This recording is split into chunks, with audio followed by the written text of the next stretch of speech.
So I'm a criminal defense lawyer and I've been doing this for 15 years. And so of course I tell my kids and my wife, like, don't talk to the police unless I'm there. One day I'm at a different house in our neighborhood and I look down the street and there's a police officer's car in my driveway.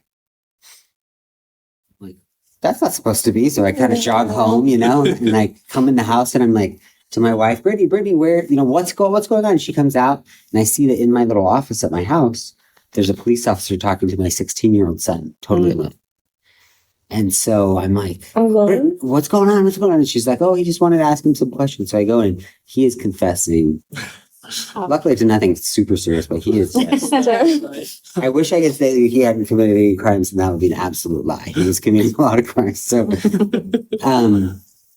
so sometimes my clients come to me and they're really embarrassed because they like confess to something or talk to the police or something. And they're like, I should, and I say, look, like, it's so hard not to. Like, even my kids, my wife, like, she's just like, oh, he seemed nice. And so I thought he was going to be helpful, So, a right to really remember is that you have the right to remain silent.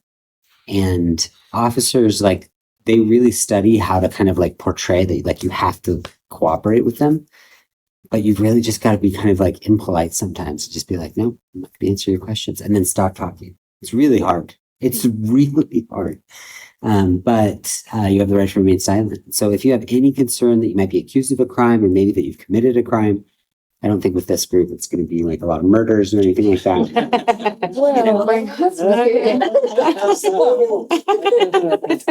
But to be honest, it's so difficult. But you've got to just like resist that urge and just say like, no, because we can always make a statement in the future, even after charges get filed. But once we make a statement, we can't take it back. And sometimes officers will kind of make it seem like, well, if you tell me I'm not going to arrest you, like they're going to do what they're going to do.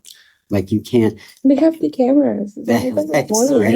They're going to use all of this against you. So you've got to be really careful. So are there officers that really don't want to arrest you and are being honest? Yeah, but it's hard to tell those from the ones who just want you to confess and make their job easy. So you like the right to remain silent is so important. And the right to an attorney goes along with it, that you can just say, look, no, I'm not going to answer your questions until I have a lawyer here. And Wow. yeah. So I had a case once. It was a domestic violence case. I represented this individual. He was living with a girlfriend at the time. They had a very, very tumultuous relationship. He basically told her that he was going to break up with her and he was going to leave her. And then he left. And then she called the police and said that he hit her.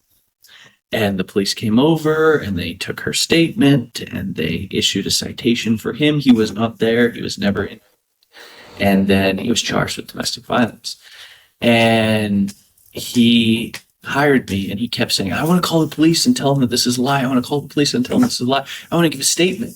And I said, nope, not right now. Let's wait. Let's schedule this for a trial.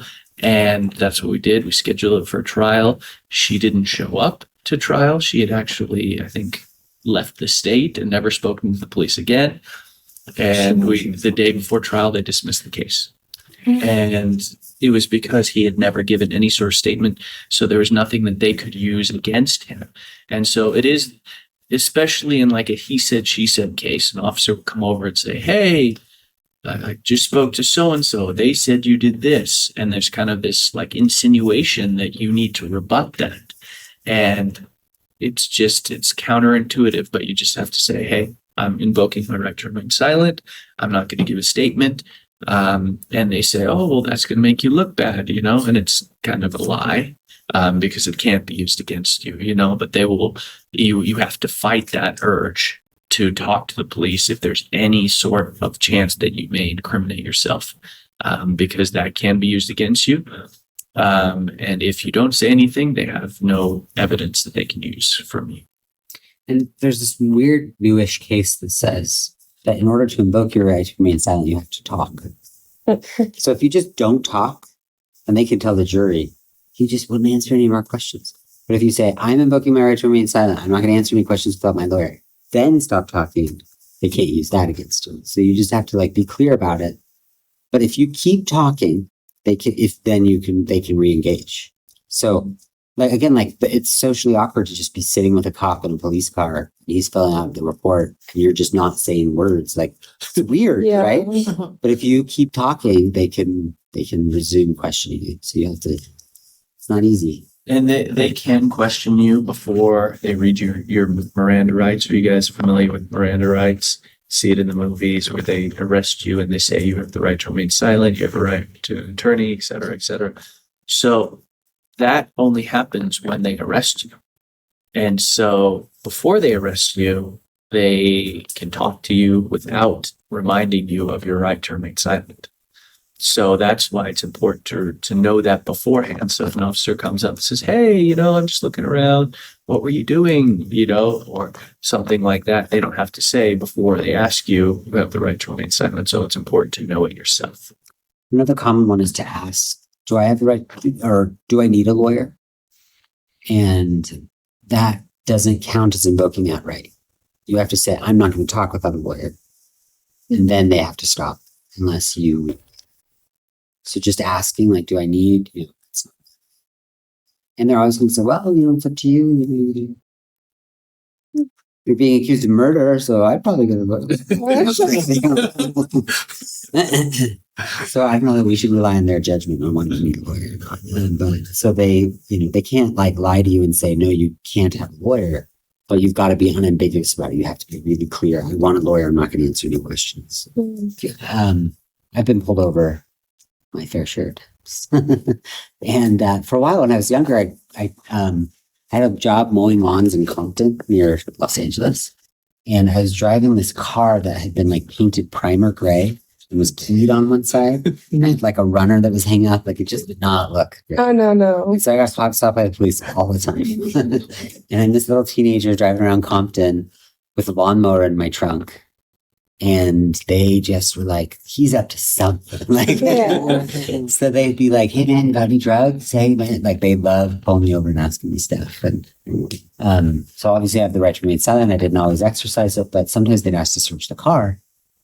And especially if like there's something dicey in the car, it's really important not to give consent.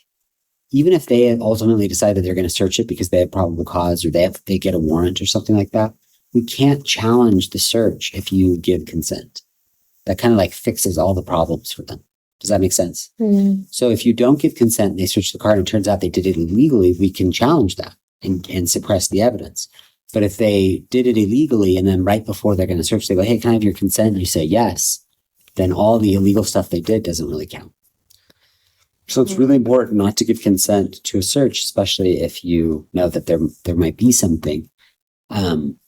They don't have the right to search unless you give them permission or unless they have probable cause or have more.